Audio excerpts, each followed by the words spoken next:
I've had a lot of people say, hey, you should write and do an apology thing, and I'm like, I can't do that. That would be really cheesy. You know what I mean? It just ain't working. I can't do that. Something like that. If I were to ever talk to them, it would have to be something personal. They deserve to hear it from me in person. If it's going to be something like that, you know what I mean? And it has to be me there. And I have, so they can see the sincerity. They won't be able to see it in a letter, you know what I mean? And they won't be able to see it through a phone call. Or they won't be able to see it while I'm on TV with them or something, you know what I mean?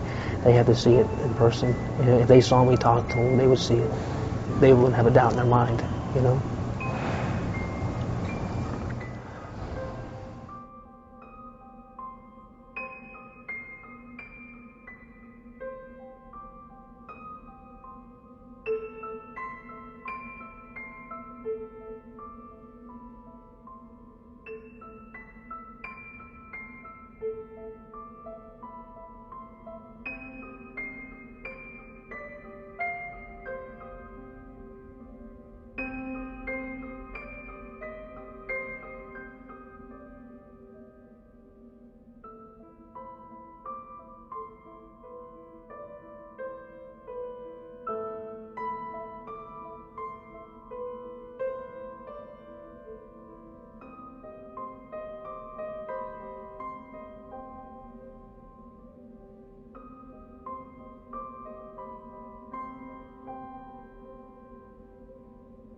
This is for the family of Maddie Clifton.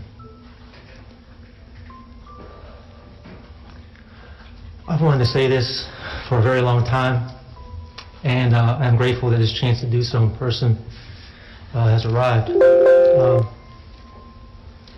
I don't pretend to know or understand your pain or to grasp the void that I have created in your lives. I can say this. I do understand pain. I have become quite intimate with suffering. Growing up in prison, I have seen many dark things, and I've been to some dark places. Many times throughout this journey, I came dreadfully close to ending my life just to escape it all. During these times, I was embroiled in a flurry of emotions and feelings.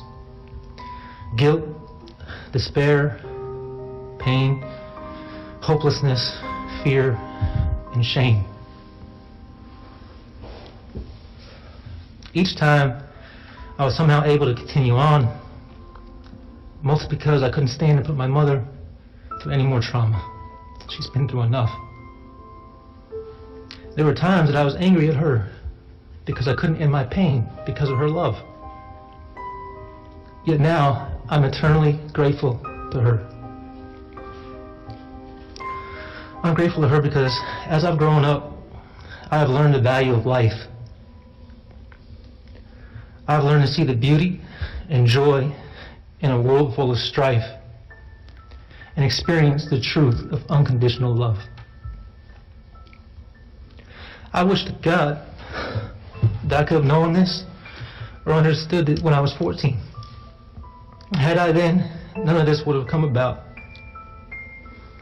I had no clue what life meant, what death meant, nor the depths of suffering that could follow one act.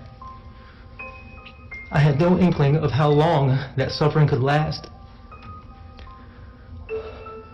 I had lived long enough to understand the time involved or what really suffering was. I did something horrible. I'm so sorry. I'm so sorry for what happened. Even now, after all these years, it is just unfathomable that all this could have occurred. It tears my mind asunder to know that I stole such a precious life from you, from the world. I so wish I could take away your pain. I thank God that I've been able to continue on in life and grow. But not a day goes by that I don't think of what led me to where I'm at. Not in prison, but in life. I pray every day that you're able to live your lives in spite of the injury I've caused you. I'm supremely grateful to have an opportunity at physical freedom. Yet any joy that arises in my heart is immediately tempered by the knowledge that these proceedings bring all involved once again face to face with the horror that occurred in 1998.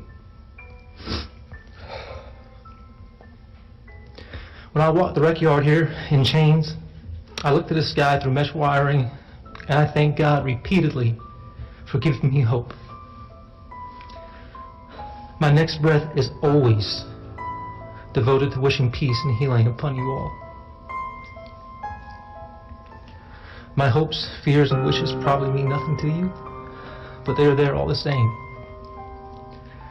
May you know peace, may you be free from suffering, and may you feel the love that is the sustenance of life itself. May God bless you and heal your wounds as much as possible. Thank you, Your Honor. I know you have a number of witnesses. Are you ready now? Do you need a break? I need 5 minutes just to set up PowerPoint stuff. So That's fine. we got 5 minutes. Okay, we'll do that. We'll take a 5-minute. We'll begin at 3:30. Right at 3:30. All right. Thank you very much. Recess. I needed to hear that. I did.